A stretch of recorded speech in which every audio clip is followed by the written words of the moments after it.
cultural decay is an important thing to talk about. When you talk about pessimism, you know, optimillennialism versus pessimillennialism, an optimistic view of the future versus a pessimistic view of the future.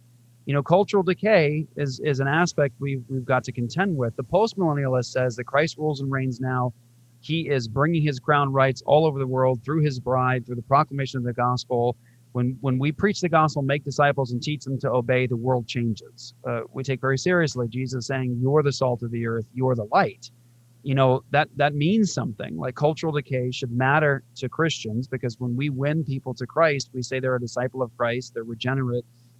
All of a sudden now they love God's law. Now, what happens if you go into a nation, you preach the gospel to the nation, they come to Christ, they come into submission to Jesus, their hearts are changed, and they love God's law? What happens? Does that nation look different than a pagan nation? Yes. I hope Yes. it does. I really hope it does. So people talk about, like, you think we should be about, cultural transformation?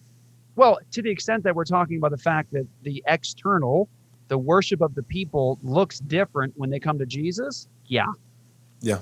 very much so, right? Like, if I Because we win a should be about discipleship. And discipleship, Jesus, fortunately for us, was gracious enough to define it for us. It looks like baptizing the nations into the name of the triune God, and teaching them to obey all of Christ's commands. So if that's discipleship, right? So it's not like we are first and foremost about cultural engagement and cultural transformation. We're first and foremost about discipleship. yeah, But discipleship includes teaching people to obey. And so then it really just becomes a matter of, do you think that this Great Commission is going to be successful? Is it viable? Will it work?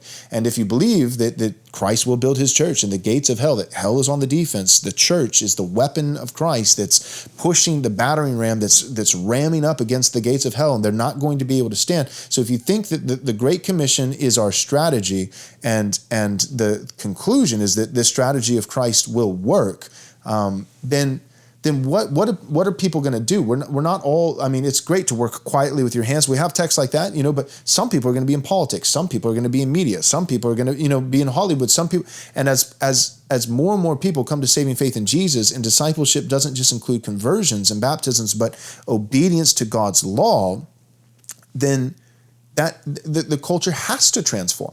And if the culture doesn't transform, then it's not that, oh, well, that's because, we're doing the Great Commission, but, things are just, no, you're not doing the Great Commission.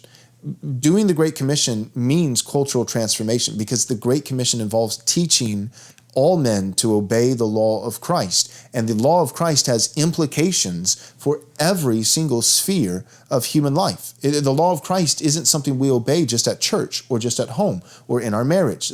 Jesus has more to say in his law than just how husbands should treat their wives or how parents should spank their kids. Jesus has things to say about how government should function, and how art should be, and how the marketplace should be, and vocation. And so it's just, I don't know. It's silly. Well, yeah, and just to summarize, I think the thought is that culture is religion externalized, or worship externalized. I like that. That's So good.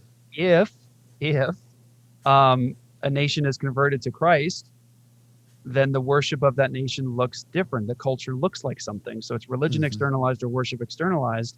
And we're seeing that now. The religion of our nation, the worship of our nation, isn't under the triune God and towards Christ. It's to some other God. It's to some foreign God or gods. And so it looks the way that it does now because it's a worship of a different God. It's religion externalized. Yes, atheists are very religious. There's no escaping that. And so culture is religion externalized or worship externalized.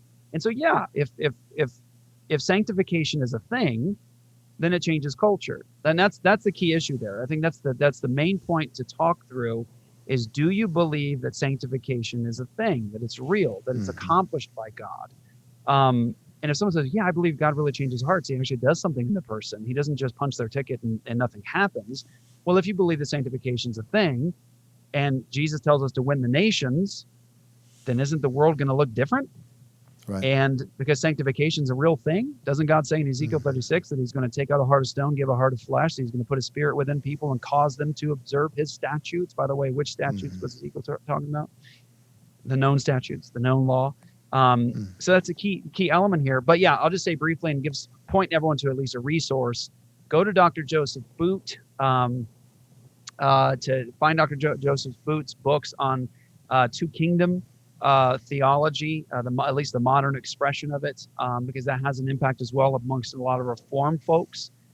John Frame's written on this as well. I think it's something the Escondido The theology. Escondido theology, yeah, that's helpful. Yes, Yeah. Frame. It's good. It's an excellent book, but it's essentially it's a sharp divide between the spiritual higher story and then this earthly realm and kingdom, which Right. really Jesus doesn't seem to be concerned with modern day two kingdom perspective. And so all of this can go away because this is not really the concern of Jesus. This happening here and now, this is not really the concern of Christ. He's concerned with that very different story up there, that spiritual kingdom. The church is plagued with dualism today. The church is plagued with hints of Gnostic thought in different aspects. And that impacts how the church does or doesn't engage with the world around us. I think you're right when you talk about dispensationalism having a massive impact on the impotence of the church in our day. If you tell people, our victory is getting out of here, and this is all just going to get worse anyway, so don't bother, then they'll live according act to like that. That's right. If you tell Christians that, they're going to live accordingly. If you tell them none of that matters, we're just going to get out of here, and that's the real glory, this is all going to hell anyways, then they're going to live like it's true. They'll raise their kids like that's true. They'll think about their grandkids like that's true. And so those things have had a devastating impact on the witness of the church and the culture. And I think we should get back to what the Puritans thought about Christ's kingdom and his rule. Thanks for watching this video. We hope you enjoyed it. If you did enjoy it, we hope that you'll take a moment and subscribe to our YouTube channel so that you can watch more content like this. Also, take a moment and give this video a like so that it can reach more people. And take a moment and click on the bell so that you'll be notified whenever we come out with new content. Thanks so much. God bless.